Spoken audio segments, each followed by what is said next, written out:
Welcome back to Cricket Conversations. This time, along with Hemant Kenkre, I've got Sunil Vaidya, both a very dear friend.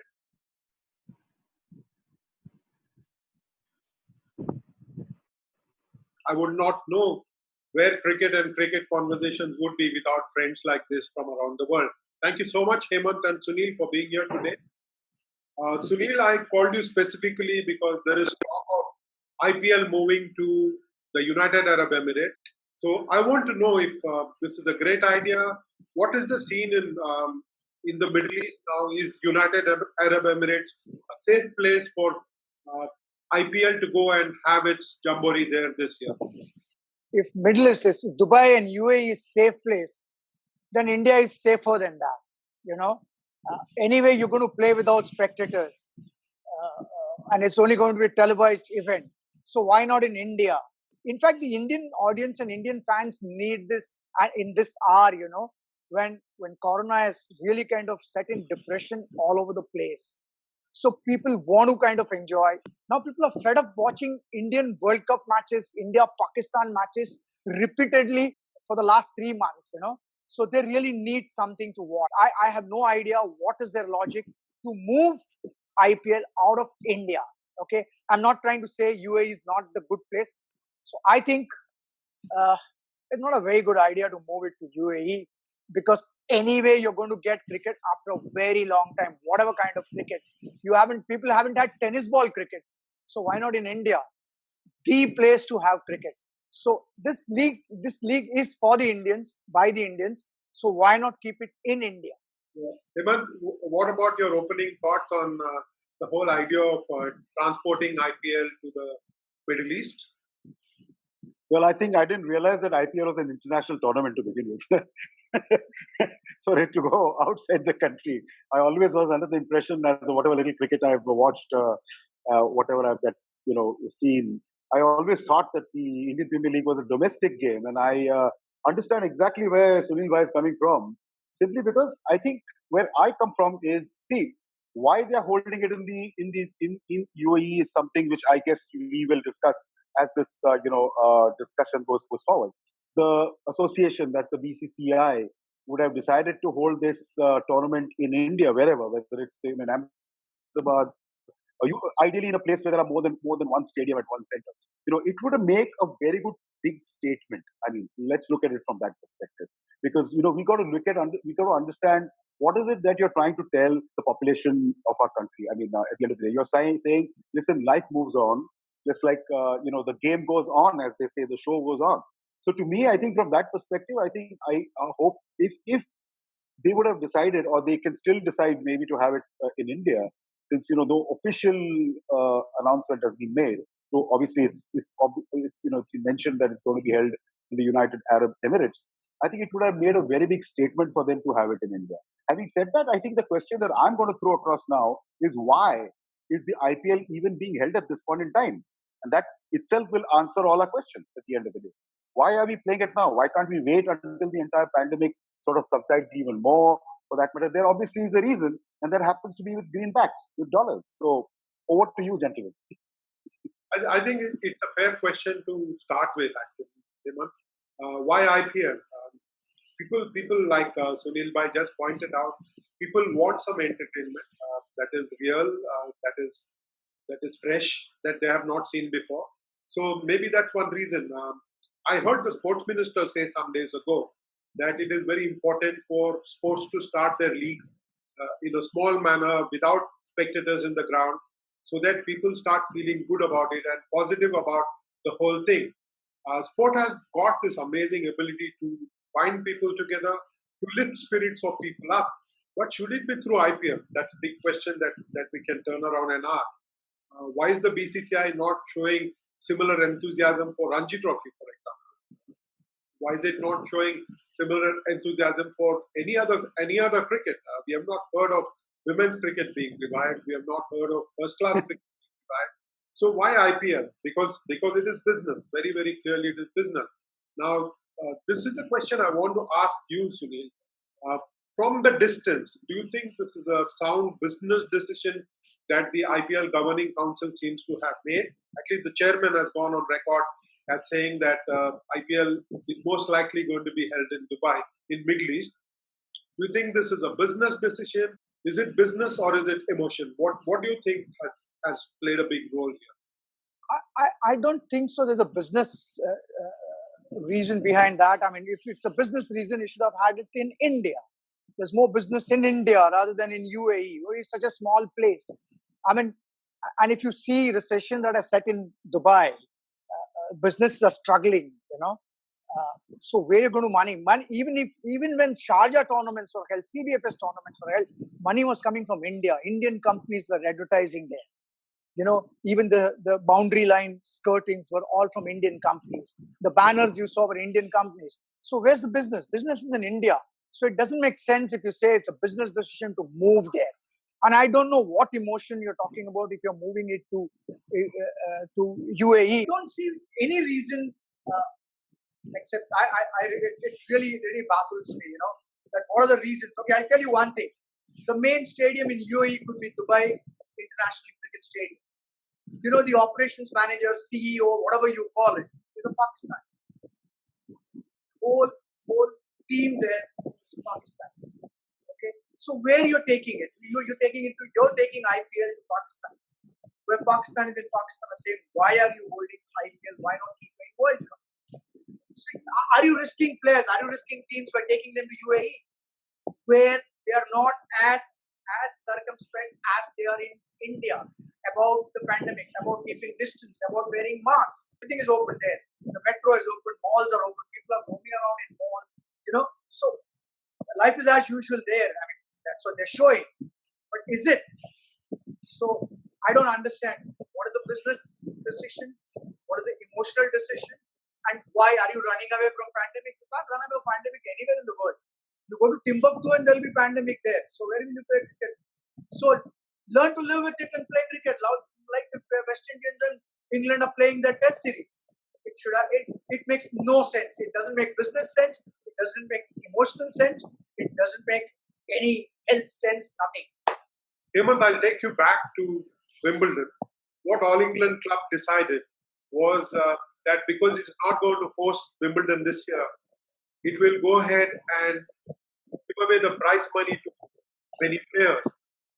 Don't you think a similar decision like that would have been a great one to make, an emotional one to make by IPL, give away the monies this year without hosting the tournament? We believe that India could not hold it at all. Well, I think coming back to the earlier question, which Sunil Bhai also spoke about, and he has a very, very important point of view as far as the finances and emotions are concerned. I think the first and most important reason we need to ask, and this is obvious because the treasurer, Arun Dumar, if I'm not mistaken, of the BCCI has already gone on record to say that the reason they are having this tournament there is purely from a BCCI economic perspective, which means that they have taken a lot of money from the broadcasters, from sponsors and other people who are, sort of putting in all their sort of the money inside the tournament that they already have. But having said that, I think what is more important from an economic perspective is that I don't think they want to really give that money back. I mean, if at all push comes to shove and IPL, assuming is for whatever reason cancelled totally or postponed to another date. Postponement is one thing, cancellation is another. If it's treated as cancelled, I'm assuming that the BCCI will have to return that money back to the sponsors, to the broadcasters, etc., which I don't think they really want to. So I think where we come from your question, as far as what Wimbledon did, is to say distribute the prize money to various people. Yes, I agree. But then my question again is that there is a certain lot which plays this tournament, which I think is not desperate for money. That's the first thing. Second, there is a lot. Yes, there is a lot of youngsters, a lot of young people like we and I have been going over many years, not now, ever since this tournament started, and before that the ICL started. We've seen how these tournaments have actually become rags to riches stories for a lot of people. Some of them who have been rickshaw pullers, children, some uneducated parents, who thanks to their children, who now are leading much more comfortable and better and much better lives. So yes, I mean, how is BCCI going to decide to give whom the money? That is point number one. But I think importantly, the reason why they're having this entire tournament wherever it is, whether it's going to be in India or whether it's going to be abroad, is primarily because nobody has the guts to have it in India. Let's be honest. Okay? You're going to have this tournament in, say, Bombay. You can sanitize Bombay, no big deal. You can have it in Bombay. Why are they not thinking of doing that? Because obviously, and they're worried about the question people will ask, oh, you have a problem you don't have a problem for cricket. What about X? What about Y? So it's a political thing. Let's be very honest. Nobody has the guts and the courage to say, no, I'm going to have it in India. I'm going to have it in Bombay. This is a private tournament, by the way. So then permissions becomes a problem. Will that government, local state government, whichever it is, it could be any state, are they going to give them permissions or not? All these little factors are very important. Having said that, I think to them, I think politically, to be politically correct in the sense that, keep that naysayers or whatever they call it, the people who always criticize whatever anybody in power does, whichever government, to keep them happy, I guess the best political way to have it outside the country where, you're not having it in your country, so you're not responsible. And okay, at that point in time, the organization becomes a private body. So they're doing their private little tournament, which it actually is a private little tournament and a domestic one at that in another city. So why should it bother? So I think these are all the factors. First is the factor of giving money back to the people who have paid you for it already, because a lot of that money must have come in. As I said, I don't know the exact amount. That is number one. Number two, the naysayers, the problem tomorrow, if you have it any part of India, from Kashmir to Kanyakumari, from the east side of our country to the Kutch area, whichever place to take it, wherever you have it, you're going to have problems. You're going to have people criticizing you, the government, and eventually everybody, including the board. And I don't think the board wants to do that, which is why I think they've taken the safe way out. And it doesn't matter what nationality of people live there, there are Indians also. So it's a neutral venue. Number one, the venues, the places are good, the logistics are possible, and all kinds of reasons are being given right now about this being an airline hub and that aircraft transportation will be easy. I don't think that's really critical. I think the critical aspect is, one, keep the money back to the people you've taken it from. Two, keep it in a neutral venue so nobody criticizes anything. Simple as that. Well, I get your point, Dada, but these are not usual times. I'm sure CCI and the IPL Governing Council would have got into contract both with the broadcaster and with the sponsor, where there would be a clause, a force majeure clause, where you can get away without having any matches.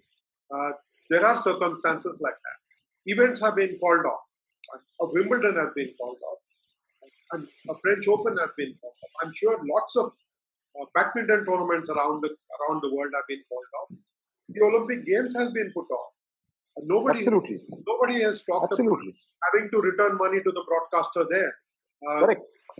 I think the BCCI is very keen on having some cricket, no matter what cricket it is. I'm sure the BCCI is very keen that it has some cricket that can bring some money to itself.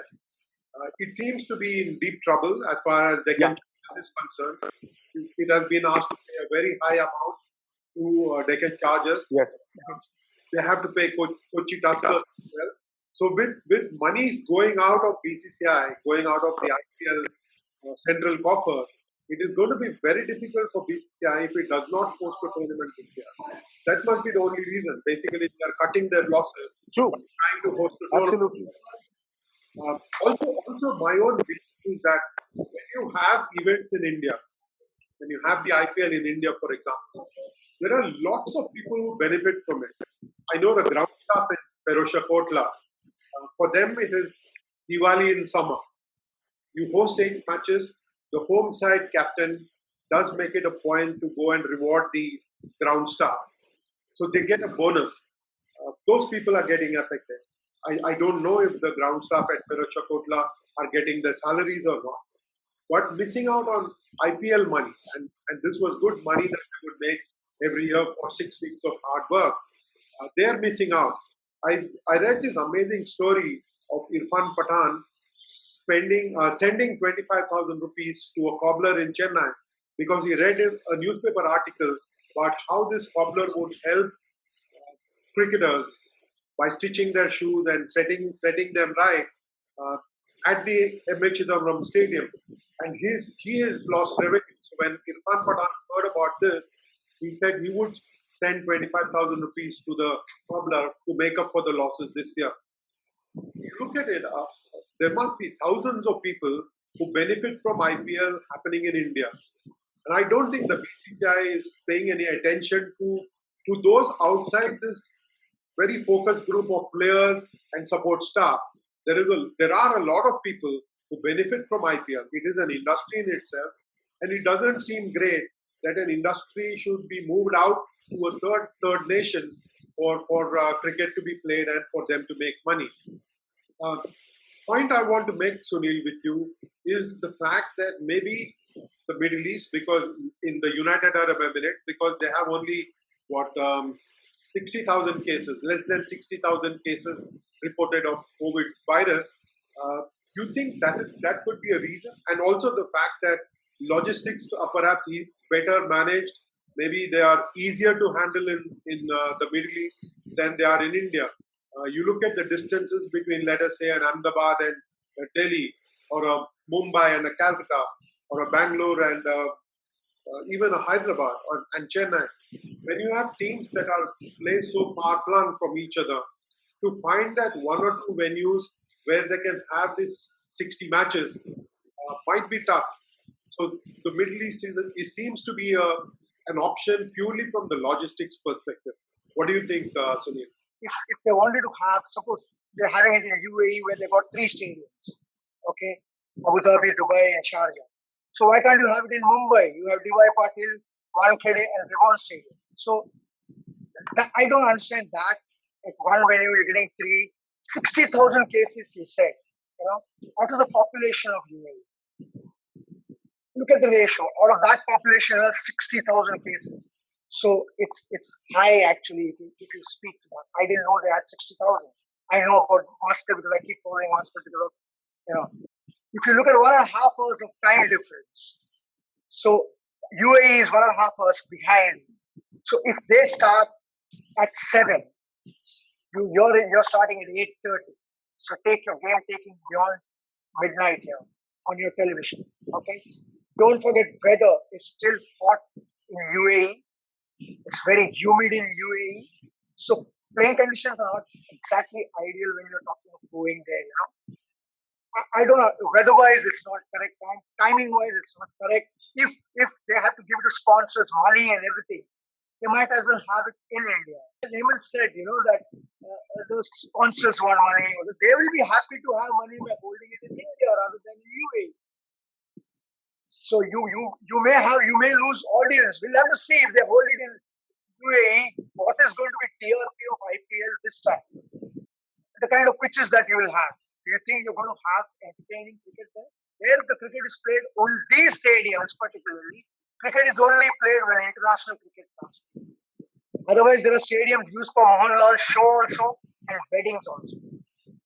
So you also have that issue whether playing conditions are as to this playing conditions you'll get in Dharamshala or Wankhede or DY Patil or Eden Garden anyway, you know, or Firozshah Kotra. That gets me to the question. Do you think anybody is really interested in playing conditions in the cricket actually, or is it just a business deal that has got to be completed?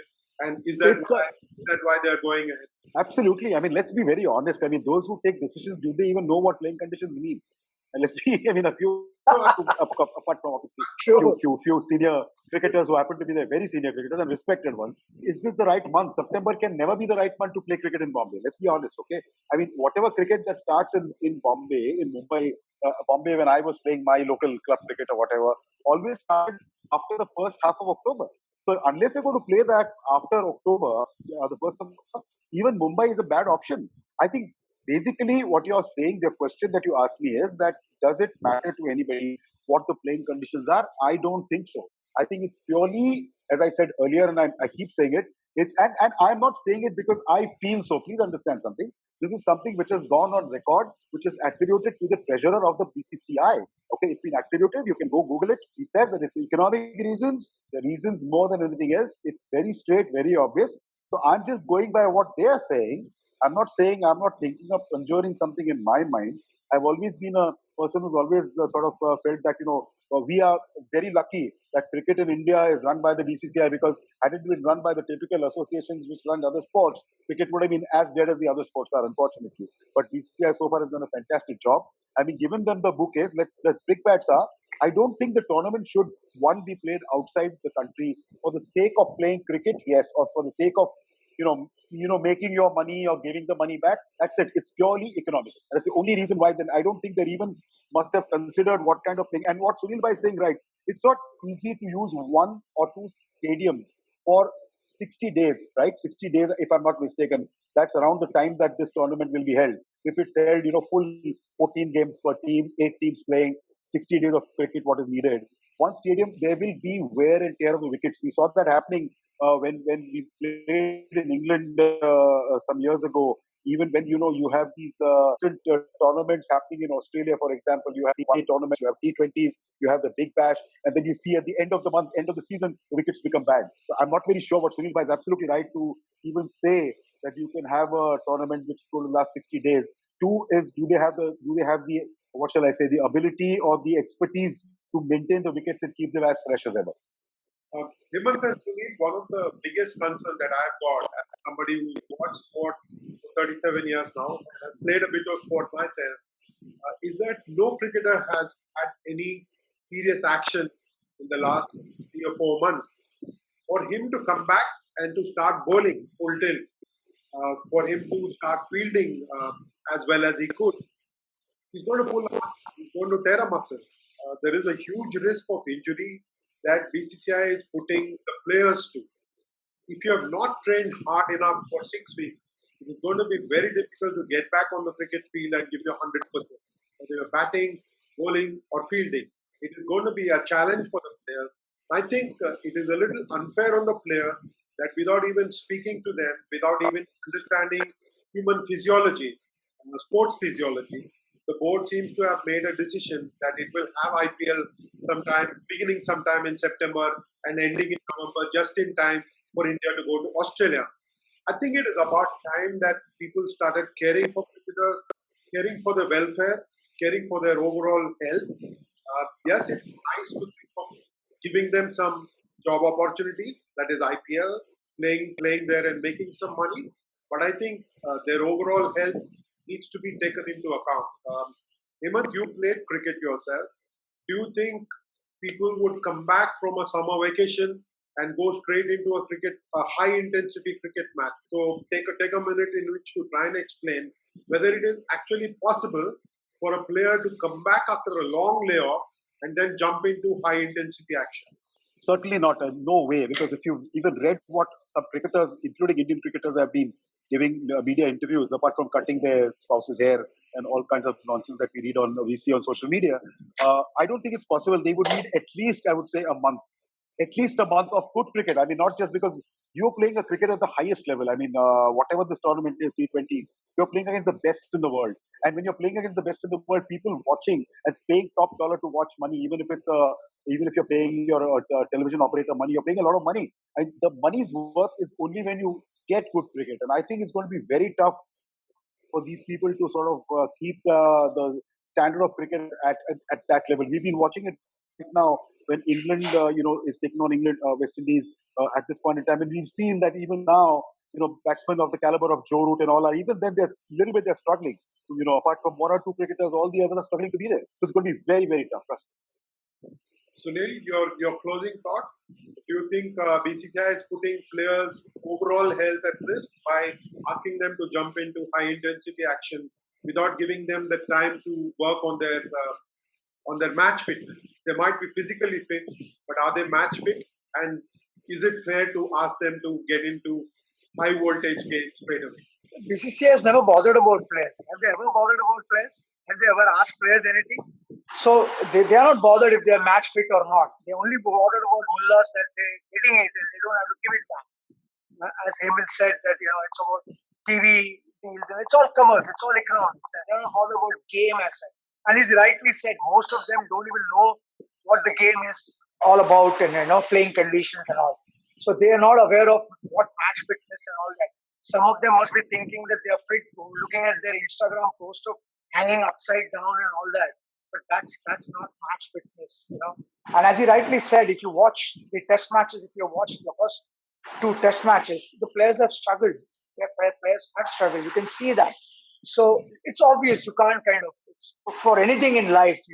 Even if you're singing and if you start singing suddenly after 6 months, you're not going to get into your soor or, you're going to miss ragas, and everything is going to be. I mean, you need to read what is a riyas, basically what you call riyas in any performing art.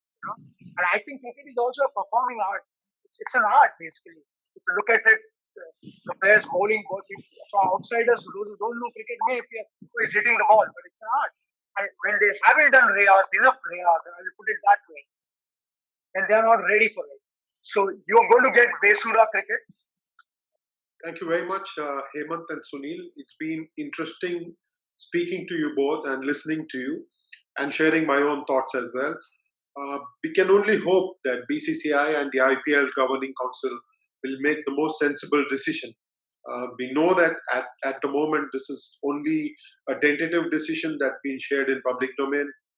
We are not sure if this has been ratified by the BCCI, but if it does, we can only hope that it is a sensible decision that BCCI will make, keeping in view the players' overall health. Remember, there are test matches to be played in Australia. That's a big series for India. You cannot be risking them getting injured in IPL because they are getting into a high intensity tournament just short of a big test series in Australia.